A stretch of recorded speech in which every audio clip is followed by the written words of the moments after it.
The call from the stars. The quantum communicator aboard the Earth Defense Force's flagship Resilience pulsed with an unfamiliar pattern. Lieutenant Raj Patel's hands moved swiftly across the holographic interface as he worked to decipher the incoming transmission. The bridge hummed with quiet efficiency, crew members attending to their stations with practiced precision. Captain Maya Chen looked up from her tactical display, her dark eyes narrowing. "What do we have, Lieutenant?"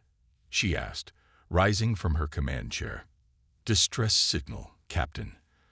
Coming in on the diplomatic emergency frequency." "The signature." Patel paused, double-checking his readings. "It's Zephyrian." Captain Chen frowned, moving closer to Patel's station. The Zephyrians were among the oldest spacefaring civilizations in their sector of the galaxy, peaceful, technologically advanced, and notably cautious when it came to interstellar politics. They had been among the few alien species to advocate for humanity's acceptance into the galactic concord, despite the controversial Deathworlder classification Earth had received. "Put it through," Chen ordered. The main view screen flickered to life, revealing a Zephyrian diplomat. Their luminescent skin, normally a calm blue, pulsed with alarming flashes of yellow, a physiological sign of extreme distress among their kind. Behind them, smoke billowed through what appeared to be a governmental chamber. "This is Ambassador Talon of the Zephyrian Confluence." The alien's melodic voice trembled as it spoke. "We broadcast this message to all members of the Galactic Concord. The hegemony has violated our space, breached our defensive perimeter, and begun systematic attacks on our core worlds. Our people are dying. Our defensive capabilities are insufficient." The transmission wavered as an explosion rocked the ambassador's location. Talon steadied themselves against a control panel. "We request immediate assistance. To Earth Defense Force vessels monitoring this frequency, we specifically appeal to you. The diplomatic court warned us against relying on Deathworlders, but we have seen what your people can achieve when faced with overwhelming odds. Please, we have little time." The transmission cut abruptly, leaving the bridge in silence. "Tactical analysis?" Chen asked, turning to her executive officer. Commander Jackson Davis, a veteran of Earth's unification wars, pulled up a star chart on his console. The Zephyrian Confluence consists of 7 primary worlds across 2 star systems. Based on the transmission and known hegemony movement patterns, I'd estimate they're facing a Class 3 invasion force, at minimum. Numbers: 30 to 40 capital ships, likely triple that in support vessels. Captain Chen returned to her command chair, expression grave.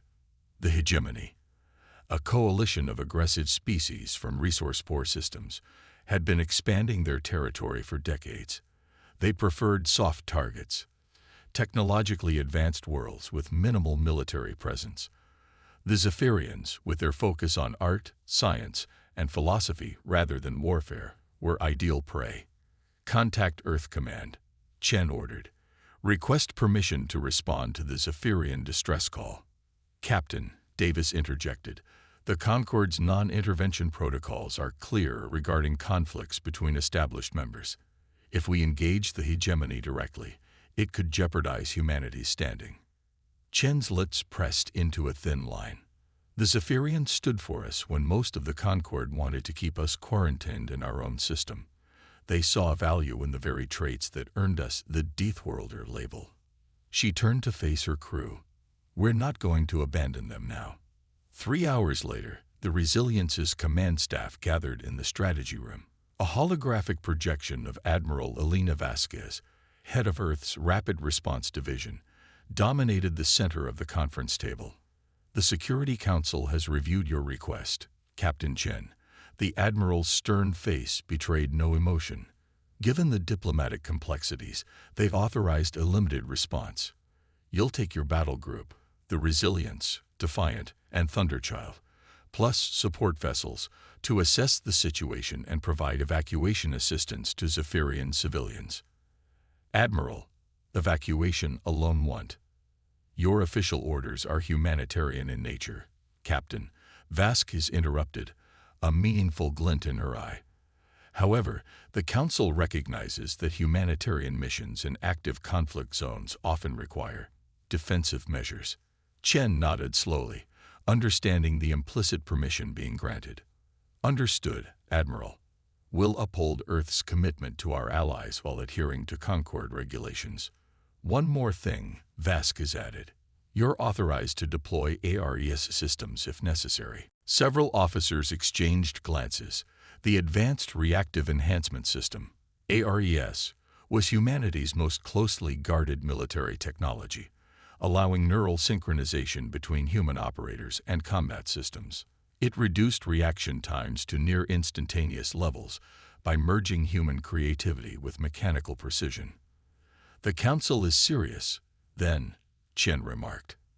The Zephyrians have been loyal advocates for Earth, and pragmatically speaking, allowing the hegemony to consume more territory unchallenged would eventually threaten our own security. The Admiral's hologram flickered. Exercise discretion, Captain. Earth command out. As the hologram faded, Chen turned to her officers. We deploy in 90 minutes. Commander Davis, I want all ARES-certified personnel on standby. The hegemony has never encountered ARES systems in combat, Davis noted. It could give us an edge, despite their numerical advantage. They're expecting conventional resistance, agreed Lieutenant Commander Anaya Kapoor, the ship's tactical officer. Their intelligence on human military capabilities is limited to public Concord records. Chen nodded. Let's use that to our advantage. The hegemony thinks they're facing a standard rescue mission from a naive newcomer species. They don't understand what it means to evolve on a death world, to come from a planet that tried to kill us every day of our evolutionary history. She activated the holographic display, bringing up tactical data on known hegemony battle formations. They evolved on worlds with minimal environmental threats. Their dominance came through technological superiority rather than biological adaptation. But humans, a tight smile crossed her face. We survived ice ages, predators, plagues, and our own worst impulses. We're built to overcome impossible odds. What's our approach vector, Captain? Asked Lieutenant Patel. We'll emerge from FTL at the edge of the Zephyrian home system. Standard humanitarian protocol would have us announce our presence and intentions. Chen's eyes narrowed. We won't be doing that. Instead, we'll use the system's asteroid belt for cover while we assess the situation. Commander Kapoor, prepare shadow protocols for our emissions signature. You're planning an asymmetric engagement, Davis observed. The hegemony outguns us at least 5-1, Chen replied. We can't win a conventional battle, but conventional thinking is a luxury of species that evolved in forgiving environments. The Zephyrian home system, normally a beacon of gleaming orbital infrastructure and elegant solar sails, had become a war zone. From the Resilience's observation post within the asteroid belt, Captain Chen watched the tactical display with growing concern. Hegemony warships, massive, angular vessels bristling with weapon emplacements, held position around Zephyr Prime. Periodic energy discharges indicated ongoing bombardment of the planet's surface. Life sign readings, Chen asked. Still strong, replied Science Officer Dr. Eliza Walsh, studying her scanner data. The Zephyrians have extensive underground shelter networks, but they're losing surface infrastructure rapidly. Chen nodded grimly. Tactical assessment of hegemony forces. Commander Kapoor manipulated the holographic display, highlighting enemy vessels. 38 capital ships, approximately 100 support craft. Their formation indicates standard hegemony invasion protocol. Systematic destruction of military capability followed by forced capitulation. Any sign they've detected us? Negative, Captain. Our emission masking is holding. Chen studied the enemy formation, noting their precise, almost mathematical positioning. The hegemony's tactics reflected their evolution. Methodical, efficient, overwhelming, but also predictable. Our advantage isn't in firepower, she mused. It's in unpredictability. Lieutenant Walsh, what's unique about human neural architecture compared to hegemony species? Walsh looked up from her science station. "Several things, Captain. Our pain response is unusually complex, allowing us to override survival instincts when necessary. Our pattern recognition abilities exceed most known species, and our adaptability to extreme stress situations is nearly unprecedented in Concord records. All traits forged on a death world." Chen nodded. "Commander Davis, prepare all ARES operators. Lieutenant Patel, establish a secure quantum channel to the Zephyrian resistance. We need their cooperation for what I'm planning." "What exactly are you planning, Captain?" Davis asked. Chen's expression hardened as she looked at the tactical display showing the besieged Zephyrian world. Something the hegemony would never expect from a supposedly civilized species. "We're going to show them what happens when you corner Deathworlders." Aboard the hegemony command vessel Inevitable Conquest, Fleet Commander Drax observed the ongoing planetary bombardment with satisfaction. The Zephyrian defenses had crumbled even faster than intelligence had predicted. Another wealthy system would soon contribute its resources to the hegemony's expansion. "Commander," his sensor officer interrupted, "we're detecting unknown vessels emerging from the asteroid belt." Drax's ridge-lined forehead creased with annoyance. "Configuration: 3 capital ships, 8 support vessels. Signatures match Earth Defense Force. Humans." Drax scoffed. "The newest Concord members, always eager to demonstrate their supposed importance." He'd reviewed the intelligence briefings on this species, primitive bipeds from an unremarkable system who had somehow convinced the Concord to grant them membership despite their classification as Deathworlders. "They transmitted no communications, Commander." This gave Drax pause. Standard Concord protocol required announcing humanitarian intent before entering an active conflict zone. Tactical analysis: "Their vessels are significantly smaller than ours, Commander. Preliminary calculations suggest we outgun them by a factor of at least 5. "A token force," Drax concluded, dismissing the concern. "Likely sent to evacuate Zephyrian officials under some diplomatic pretext. Maintain primary focus on planetary targets, but detach the 7th Battle Group to intercept. Make it clear that interference will not be tolerated." "Yes, Commander." Drax returned his attention to the bombardment reports, thinking no more of the human vessels. The hegemony had encountered many species in its rise to power. Some fought ferociously, others surrendered immediately, but all eventually fell. These humans would learn their place in the galactic hierarchy soon enough. What Drax couldn't know was that humanity had spent its entire evolutionary history being underestimated by predators, by rivals, by nature itself. And in each case, those who underestimated humans rarely lived long enough to correct their mistake. The 3 Earth vessels moved with surprising speed, their formations seemingly erratic compared to the precise military formations favored by the hegemony. As the 7th Battle Group moved to intercept, sensors aboard the human ships activated their ARES systems, neural interfaces connecting pilots directly to their vessels' operating systems. Captain Maya Chen felt the familiar rush as her consciousness expanded, the resilience becoming an extension of her own body. Around her bridge, crew members similarly integrated with their stations, reaction times dropping to near instantaneous levels as the distinction between human and machine blurred. "All ships, execute Thunderbolt protocol," Chen commanded through the neural link. "Selective targeting only, engines, and weapon systems. Let's show the hegemony what Deathworlders are capable of." The battle was about to begin, and the hegemony was about to learn a painful lesson about the dangers of evolutionary complacency when faced with a species forged in the crucible of Earth. Deathworld tactics. The hegemony's 7th Battle Group moved with mathematical precision toward the approaching human vessels. Fleet Commander Drax observed the tactical display with mild interest as his subordinates prepared for what they assumed would be a brief, one-sided engagement. "Targeting solutions acquired for all human vessels," reported his weapons officer. "They have made no attempts to communicate or change course." "Fire warning salvos," Drax ordered casually. "Demonstrate our superior firepower." That usually suffices with these diplomatic interference missions. Brilliant lances of energy erupted from the hegemony vessels, precisely calculated to pass within meters of the human ships, a clear demonstration of both power and accuracy. It was a tactic that had cowed countless species before. The humans didn't slow down. They didn't change course. They didn't even acknowledge the warning. Instead, they accelerated. Aboard the Resilience, Captain Chen's consciousness flowed through the ship's systems, her neural patterns intertwined with the vessel's targeting computers.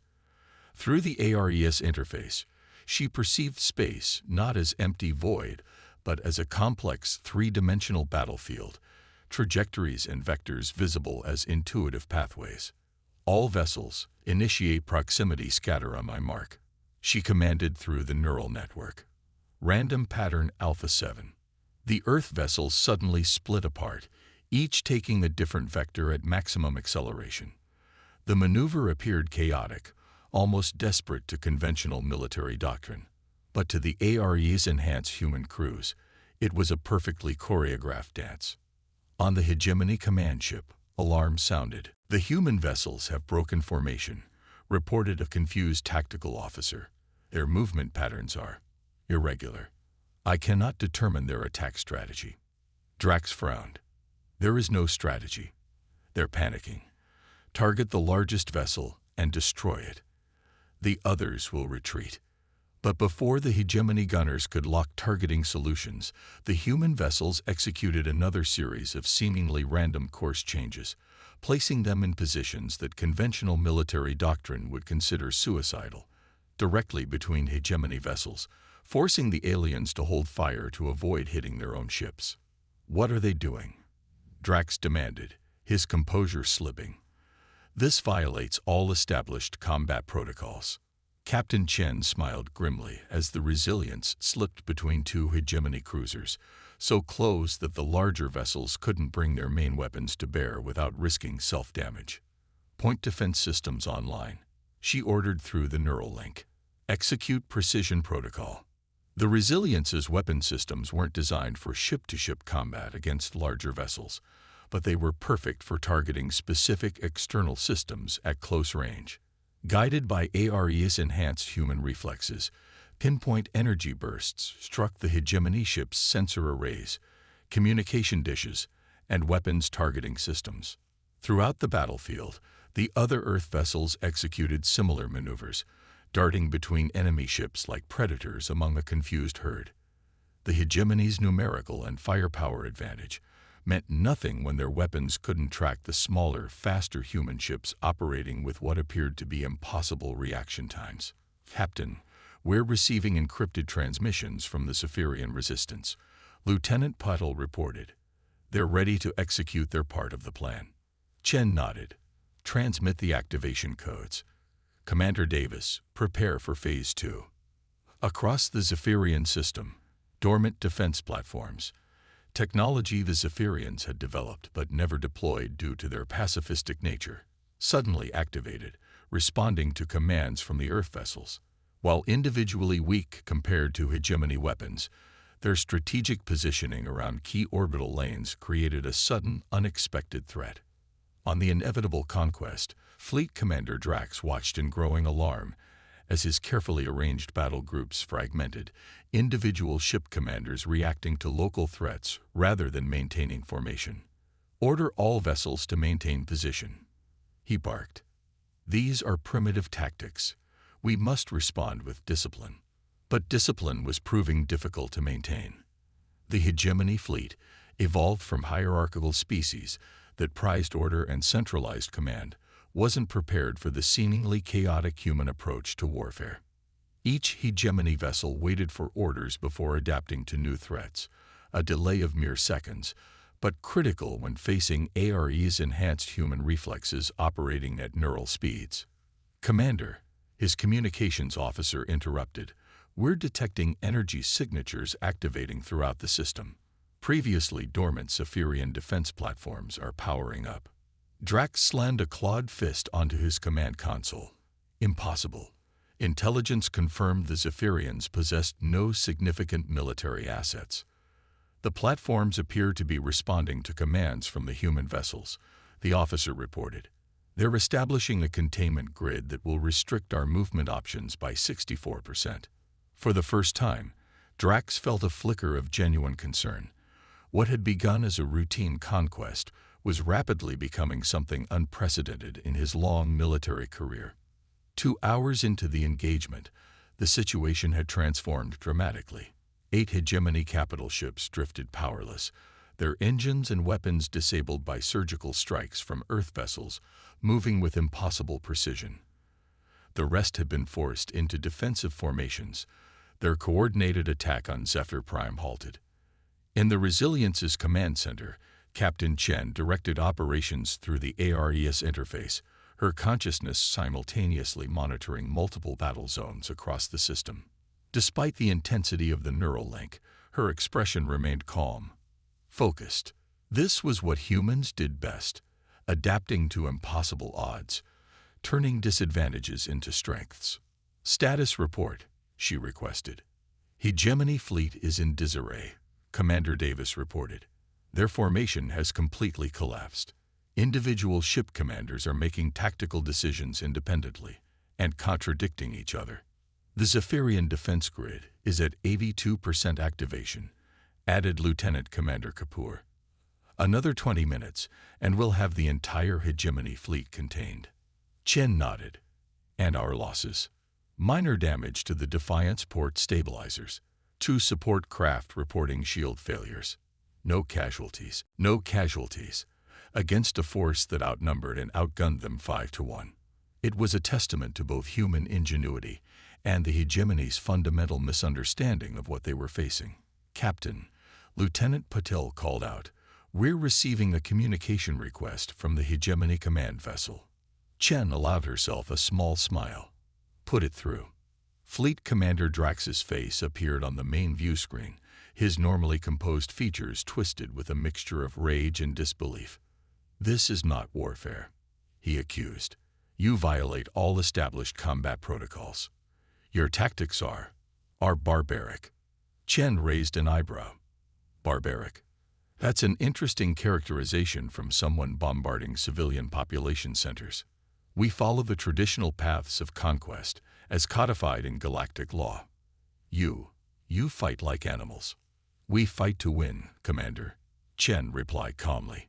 "Humans don't have the luxury of fighting according to comfortable rules. We evolved on a world that tried to kill us every day, a death world, as your people so dismissively categorize it, that taught us to use every advantage, to adapt to any threat, to overcome superior forces through creativity rather than brute strength." Drax's eyes narrowed. "What are your terms?" "Unconditional withdrawal from Zephyrian space, return of any captured territory or personnel, formal recognition of Zephyrian sovereignty, and a non-aggression pact monitored by the Galactic Concord." Absurd. The hegemony does not retreat from rightful conquests. Chen's expression hardened. "Then we continue.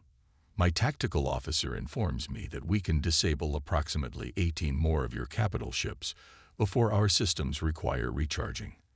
Would you like to test that assessment?" The alien commander's face contorted as he struggled with this unprecedented situation. The hegemony had faced resistance before, even occasional defeats, but never such a comprehensive tactical humiliation. "You have not won a victory here, human," Drax growled. "You have merely revealed the true nature of your species to the galaxy. The Concord will see what we have long suspected, that Deathworlders cannot be trusted to abide by civilized norms." "Perhaps," Chen conceded, "or perhaps they'll realize that those civilized norms have allowed predatory powers like the hegemony to thrive unchecked. Either way, Commander, your bombardment of Zephyr Prime ends today. What happens next is your decision." 3 days later, Captain Chen stood in the gleaming crystal reception hall of the Zephyrian High Council. The elegant chamber, with its soaring transparent domes showing the star-filled sky above, had survived the hegemony attack largely intact, protected by the same advanced shield technology that the Zephyrians had developed for defensive purposes, but had been reluctant to weaponize. Ambassador Talon approached, their skin now glowing the serene blue. Captain Chen, the confluence owes you and your crew a debt we cannot adequately express. Without Earth's intervention, our civilization would be under hegemony occupation now. Chen inclined her head respectfully. We were honored to assist, Ambassador. The hegemony withdrawal is proceeding as agreed. Yes, the last of their vessels departed our outer system this morning. Our monitoring stations confirm they have returned to their territory. They'll be back, Chen warned. Perhaps not immediately, but the hegemony doesn't abandon profitable targets easily. Talon nodded, their luminescent skin rippling with patterns indicating deep thought. We understand this now. For too long, we believed that our cultural and technological achievements would naturally inspire respect from other species. We failed to recognize that in some corners of the galaxy, power is still measured by one's capacity for violence. It's an unfortunate reality, Chen agreed, one that humanity has struggled with throughout our own history. The ambassador gestured toward the grand windows, where several Earth vessels could be seen in orbit alongside Zephyrian ships. When your species first petitioned to join the Galactic Concord, many members opposed your admission specifically because you evolved on a Deathworld. They feared the traits such an environment would select for: aggression, tenacity, unpredictability. I'm aware of the debate. Many still view humans with suspicion, including the Zephyrian scientific community, Talon admitted. We supported your admission because we valued diversity of perspective, but I confess, we shared some of those concerns. The ambassador's skin shifted to a deeper blue. Now we understand what we were truly seeing. The same adaptations that allowed your species to thrive on a hostile world also created your remarkable capacity to protect others. Commander Davis approached, pausing respectfully before interrupting. Captain, we've received a transmission from Earth Command. The Concord Security Council has convened an emergency session regarding our intervention here. Chen nodded. She had expected this. The hegemony would certainly file formal protests, claiming that Earth had violated neutrality protocols by interfering in what they would characterize as an internal Concord matter. I should prepare a statement, she said to Talon. That won't be necessary, Captain, the ambassador replied, their skin flashing with patterns indicating confidence. The Zephyrian Confluence has already submitted comprehensive testimony, declaring Earth's actions as legitimate defense of an ally under unprovoked attack. Moreover, the alien's voice took on a note of what Chen recognized as satisfaction. We have proposed a formal defensive alliance between our peoples. Chen's eyebrows rose in surprise. That's significant, Ambassador. Such an alliance would represent a major shift in Zephyrian foreign policy. Indeed, for millennia, we have relied on diplomacy and cultural prestige to ensure our security. Recent events have demonstrated the limitations of that approach. Talon's skin rippled with patterns Chen had never seen before. We have much to learn from humanity, Captain. Not about warfare, but about adaptation, about resilience, about facing impossible odds and refusing to submit. As they spoke, a group of Zephyrian children approached, their translucent skin glowing with curiosity and excitement as they gazed up at the human visitors. One small Zephyrian stepped forward, offering Chen a delicate crystalline sculpture, a miniature but perfect representation of the resilience. They've been creating these since news of your victory spread, Talon explained. Our children now speak of humans not as frightening Deathworlders, but as